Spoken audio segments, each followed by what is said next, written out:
Are you sick of where Hollyweird is headed?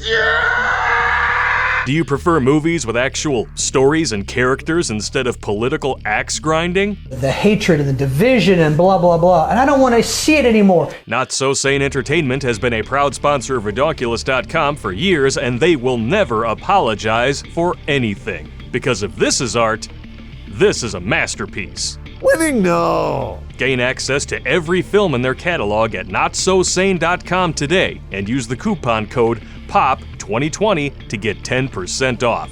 Links are in the description. Don't do that. Don't.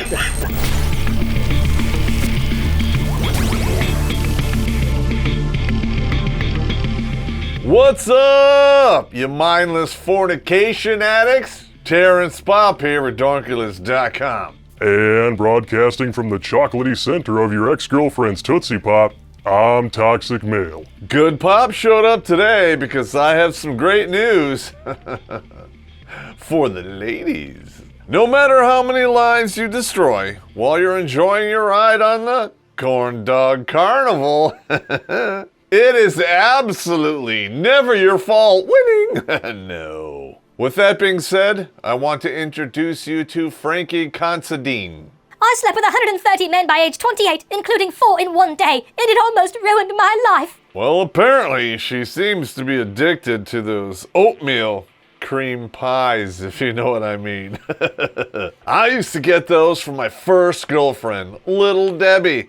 I love that tasty bitch in a box. Here's to you, baby. But don't you dare judge Frankie, though. Just judge her parents for naming the little girl Frankie.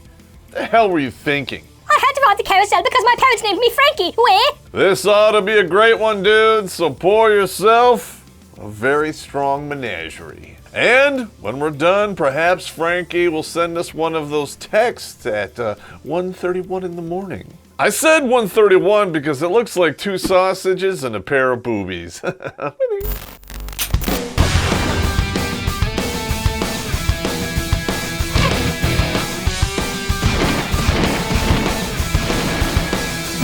Yeah. Picking up her mobile, Frankie Considine began scrolling through the dozens of men listed in her contacts. Still waiting, bitch. She had already had sex with 4 of them in the last 24 hours and was desperate to arrange another hookup. Wow, she got to frothy fourths in less than a day. I would be impressed if I didn't have this overwhelming urge to vomit. Oh, God. Can you imagine having 129 Eskimo brothers through one chick? That is one hell of a pizza party. Winning? No. I could only function and carry on with my day if I knew when I was going to get my next hit of sex, says Frankie, who has slept with over 130 men. It was such a priority for me, I'd planned that over work, self-care, or going out. Well, technically, you're still going out to get laid. At least I think. If not, let's hope no one goes into your bedroom with a black light. Not that kind of black light. Could you imagine the Aurora Borealis after 130 dudes parade through the same boudoir, slinging DNA fertilizer like old lawn sprinklers? You could probably see that room from space. It would look like the Luxor Casino in Las Vegas. Planes could use it to navigate their way to the goddamn airport. Can't see England, it's all foggy. Oh, there's Frankie's bedroom, 3 degrees to the right. We're going in. But while Frankie enjoyed the thrill, it took a huge toll on her mental and physical health. She spiraled into depression, contracted multiple STIs, and even fell pregnant, with no idea who the father was, before being diagnosed with sex addiction, a recognized mental health condition. Except for the fact that it's not at all. Wah. Sex addiction is widely contested in academia. Links in the description. This is nothing more than a crutch that emotional cripples lean on to avoid responsibility. I'd call in sick to work or cancel meeting friends if I could have sex, Frankie, now 28, tells Fabulous. I'd make sure it happened every day. I hate to say this, but if I was in your position, I'd probably do the same thing. Space Ghost. And by position, I mean reverse cowgirl. Screen 5. But I'm a dude, so that means I'd actually have to try. With high-profile sex addicts including Tiger Woods, Russell Brand, and Katie Price's ex, Kieran Hayler, most people associate the condition with men, but there are an estimated 660,000 female sufferers in the UK. Oh, they're suffering all right.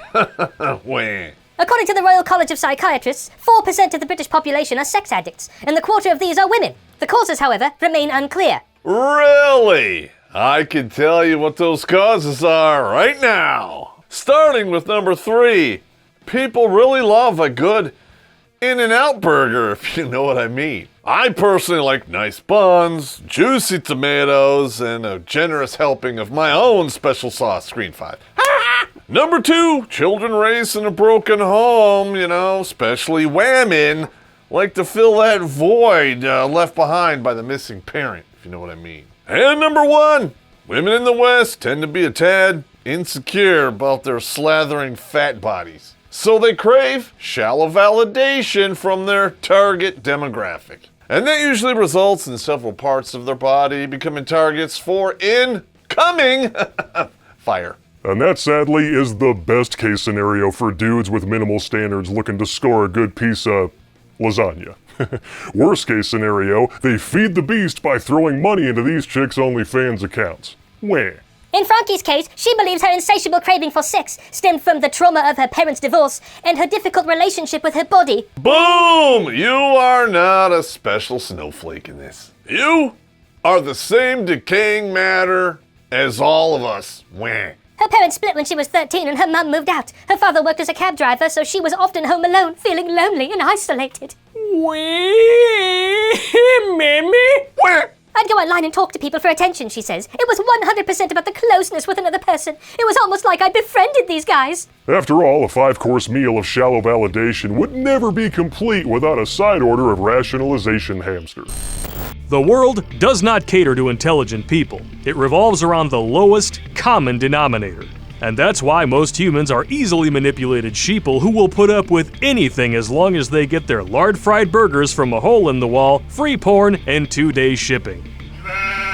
Curse of the High IQ dives into what it's like having your mind held hostage by boring idiots in the rat race of humanity. The cheese is in the description.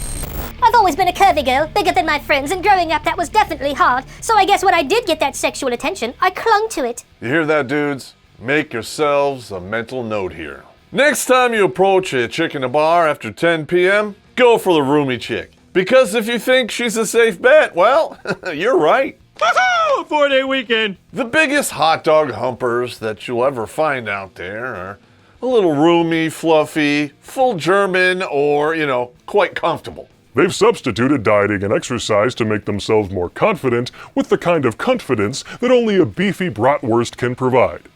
For 7 to 10 minutes. Screen 5.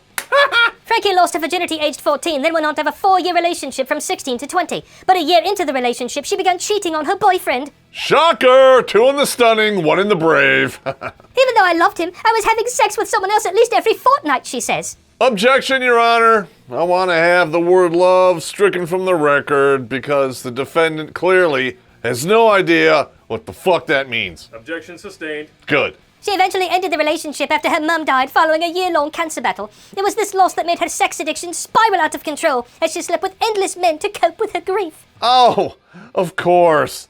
It's never her fault, right? Wah. Her horrible, irresponsible decisions, well, they're always triggered by something else. I gotta ask you this, Frankie. Were you or were you not in your body when you made these horrible decisions? But I have another question here. It says after her parents' divorce, she lived with her father, which means one of 2 things. Either her mother just didn't want her, or her mother was so incompetent as a parent, she actually lost custody in the Soviet Union of England. Either way, honey, no matter what you're selling here, I'm not buying it. After I dumped my boyfriend, I dropped out of uni. My attitude was, let's go crazy. I lost a lot of weight, I looked good, and I got lots of blokes. Emphasis on blow. I started enjoying being single, she says. And you weren't enjoying it before? Or does it not count when you're just pretending to be single while you're not? I'm just asking for a friend. But here's the dildo. If you cheated on every dude you've ever been with, you haven't been in a relationship. What you had there, we call situationships. And usually those end with a couple grunts, zipping, buttoning, and the door slamming as you're in the bathroom putting on your bra. In other words, you get a bail situation going on, which stands for bang and immediately leave. Made a whole episode about that, links in the description. Over the next 3 years, Frankie estimates she slept with 80 men. You realize that's 26 diakas, shaken not stirred, a tonsil massage, and an anal intrusion at a minimum a year. Some were one-night stands, others she had sex with multiple times, using a secret second phone to organize the hookups. Maybe if I finish this shot, the mental imagery will disappear, huh? Nope, still there. But at least I'm visualizing this photo. Winning. If that chick walked up to me looking like this in her 20s, I'd be number 81, I'm not gonna lie. But there's one other thing here that bothers me. The second secret phone. If she was actually single, why the hell would she need it? My guess, there's a long-term situationship going on, and we're not hearing about it. They were mostly friends of friends, exes, or men she'd met on Plenty of Fish. I'm sure they were friends of friends, and none of them were boyfriends of any of your friends. At her most extreme, Frankie says she slept with 4 men in 24 hours. One weekend in 2012, I went to Brighton for her 21st birthday, she explains. I met one guy, he came to my hotel room and we had sex. The following day, I had a mechanic out to look at my car. I ended up sleeping with him and his friend, and later on that night, I slept with someone else. But even this wasn't enough to make her stop. Of course she's not going to stop. She's getting more sausages thrown her way than a trash can at the ballpark. Here's the point that she will never concede. She wasn't compelled to do it. She chose to. It gives you such a high, and when it starts to fade, you want more, she explains. It didn't matter to me if they were single or not. Looking back on it, I feel awful now, but at the time, I just didn't feel bad at all about their girlfriends. I was almost proud of the numbers growing because I thought, oh, I'm quite good at this. No, you're just a sleazy, loose, underhanded twat. Frankie also didn't think twice about her sexual health and never used any form of protection, including the pill. Oh, Space Ghost. We finally found the female rigs out there. I think the world is coming to an end. It's no surprise that I got STIs, contracting the HPV warts virus and then chlamydia twice in 2013, she says. Gonorrhea light, winning? No. I have nothing to add. I am not surprised. This woman is flat out disgusting. Meanwhile, her mental health took a serious hit as she began battling depression, anxiety, and panic attacks. I'm just asking for a friend here, but what the hell did you think was gonna happen? About a year into the addiction, I realized I actually wanted a relationship. If you're an addict before you even touch a drug or alcohol or a cock. By putting a label on this and then giving it an origin story, you're proving to us all it's a bunch of bullshit. I just wanted someone to love me. Oh boy! You know what that means? Who wants to bet that this chick has a kid? If you want to take that bet, go to redonkulas.com/donate, send us a couple bucks, and put your money where your cock holster is. But a lot of the guys I was sleeping with obviously just wanted a quick shag. I got very depressed, but I still couldn't escape the addiction. Welcome to this week's episode of Rules for Thee, but None for Me. When she bangs 26 dudes a month, you can't blame her, that's her addiction. But men responding to a woman who's easier than the first level of Tetris, well, they're pigs. The war on the West is no longer about men or women. It's about the ideological subversion of Western minds by foreign actors cloaked in a public relations-friendly outfit called feminism. Join the fight against the destabilization of our very civilization by reading Surviving Fourth Wave Feminism. Learn some inconvenient truths by clicking on the link in the description, because every time you do, a pansexual non-binary socialist cries. Frankie struggled to sleep and sometimes was too anxious to leave her house. That didn't stop her before, if you know what I mean. Those legs are open 24/7, 365, and luckily she accepts house calls. Then working at a leisure center, she would regularly call in sick, pretending to be physically unwell. I had a lot of catastrophic thinking. I always thought, if I go out, is something going to happen? It was awful, she recalls. Oh, you might get laid? Bent over the dumb cumster? How terrible for you. Yet even as she received counseling for her depression, she was still gripped by cravings, with men regularly coming to her home for sex. Well, you're still not convincing me that this is not her fault. Then in 2013, when she was 22, Frankie discovered she was pregnant. Called it. Let's drink. Cheers. Still in the depths of mental illness and struggling to identify the father from 5 or 6 potential partners, she made the tough decision to have an abortion. And which abortion was this? Was your 5th one free? Or did you get 30% off your 3rd one, huh? Remember, everyone, we're only getting Frankie's side of the story, and that's only what she will admit to. And as such, she will never reveal anything too disgusting because she's trying to harvest your sympathy. If you're dumb enough to actually feel any, ask yourself this. If a dude told you that he had bedded 130 chicks without a lick of protection, even knocked up a couple of them and didn't know where the heck they were, and contracted multiple STIs, but he's a sex addict, so you can't judge him for that behavior, would you still call him a pig? Of course you would. And you'd be right. And you'd call him the next day. Until then, I was in a bubble, and I didn't care, she says. This was a wake-up call. I had no idea who the dad was. It was a total Jeremy Kyle situation, and I had to have an abortion. Let's face it, honey, the only reason you would need an abortion is if you wanted to avoid the embarrassment of processing more DNA tests than Ancestry.com. Wah. Frankie revealed her secret to her best pal, who, while supportive, assumed the pregnancy was the result of her being sexually active rather than an addict. Her friend is right. Can I get her number instead? After that, I didn't stop, but I did calm down, she says. I wasn't having sex anywhere near as much. So, 2 dudes a day instead of 4? Got it. In early 2014, Frankie finally overcame her anxiety thanks to regular counseling, allowing her to go back out and meet people. So instead of everyone going to her place for the shagnanigans, she can now take it on the road. Yeah, right. With a notch count like that, she'll be on tour longer than the Grateful Dead. Screen 5. Later that year, she began an on-off relationship with a man she met on Tinder. Oh boy.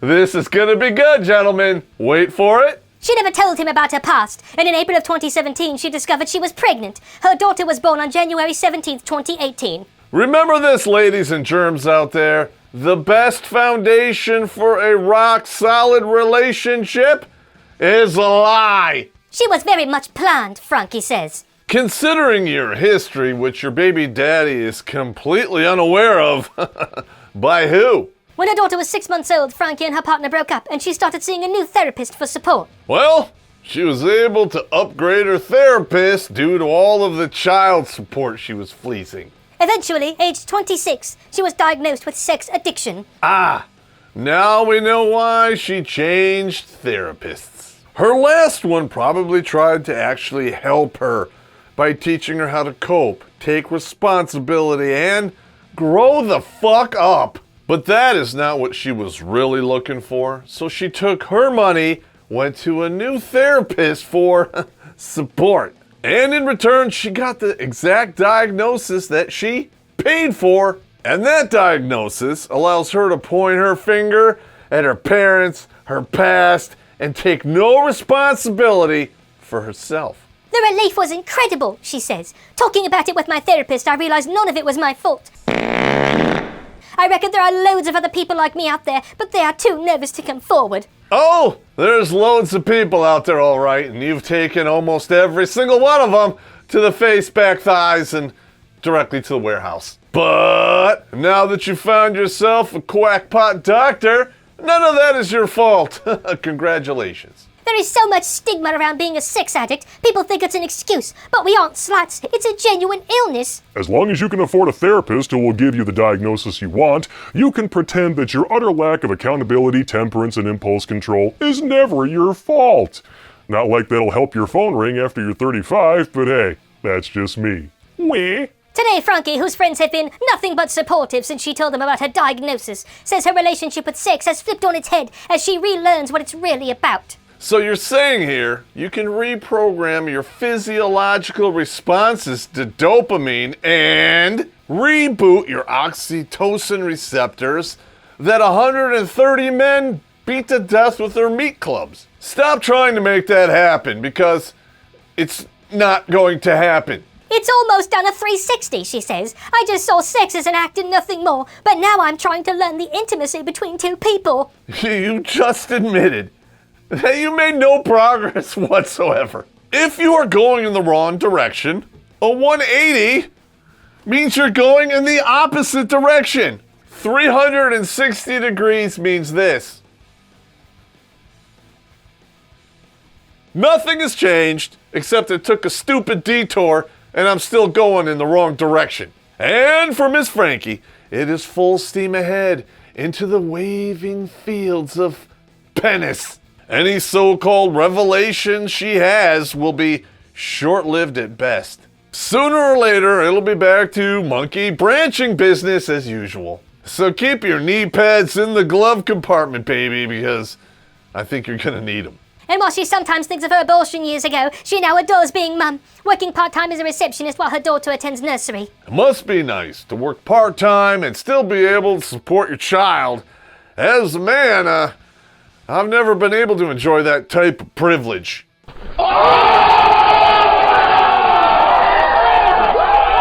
I don't regret making that decision. It was 100% right at the time, Frankie reflects. Okay, you sit down with O.J. Simpson, and you look him in the eye and go, yo, be real with me.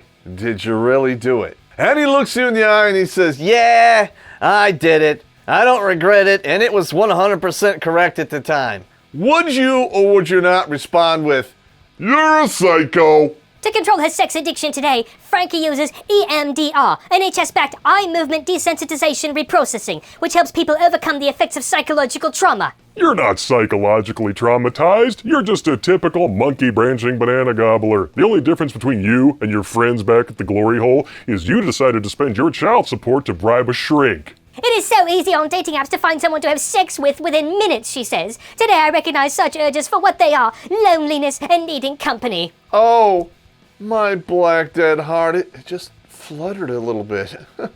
Wow, when? My dad isn't well and it can trigger those feelings too. Nowadays if I'm feeling down, I have other coping mechanisms in place. So I guess you're just drinking egg whites through the meat straw now, But I haven't had a one-night stand for years. I do not believe you. Having a really good cry does wonders. I also exercise, meditate, and go for a really long walk to clear my mind. Those are all great mechanisms, but I got some bad news for you.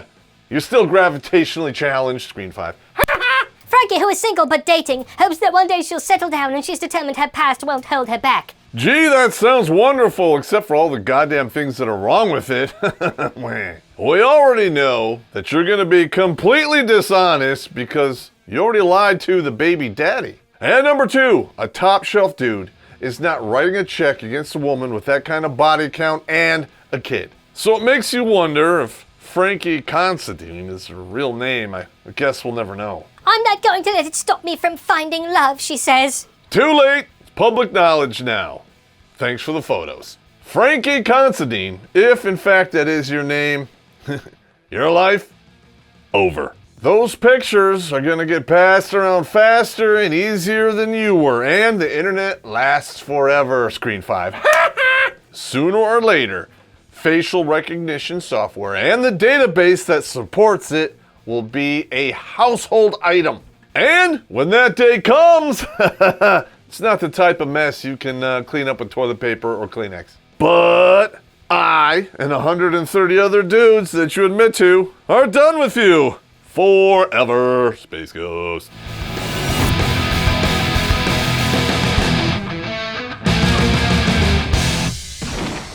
I was just doing research when I saw that. You can get that here in Detroit now. What, basket fuck? 80 and under menu. Oh, the 80 and under menu. Not sure if I would want to eat off that menu. I mean, if I was homeless and living out the back of my car, that might make sense. Just saying. Just saying, man. Do you have the kind of menu with pictures? Yes, here you go.